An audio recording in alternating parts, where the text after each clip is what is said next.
Wi-Fi is essential for Android phones. Without it, downloads, messaging, and browsing become difficult. In this video, you'll learn how to turn on Wi-Fi and view the connected Wi-Fi password quickly and easily.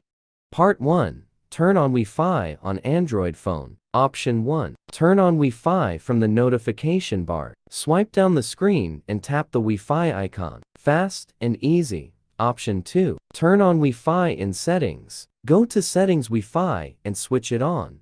This lets you view available networks and choose one. Option 3. Connect to a hidden Wi-Fi. Go to Settings Wi-Fi Add Network. Enter the network name. Choose the security type and enter the password. Option 4. Use Google Assistant. Activate Google Assistant. Say, turn on Wi-Fi. Choose a network if needed. If it doesn't work, enable Assistant in Settings. Part 2.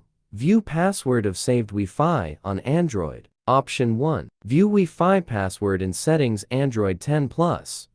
Open Settings Network and Internet Connections. Tap Wi-Fi and select the connected network. Tap Share QR code. Verify with PIN or fingerprint. See the password below the QR code.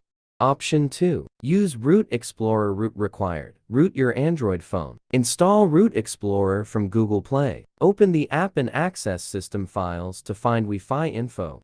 Next, choose Wi-Fi on the MISC page and find out WPLUS supplicant, conf. Then you can see the network option in the red square. It is the Wi-Fi that your Android phone has ever connected to. And from the information, you can get the Wi-Fi name, SID, and its password, PSC.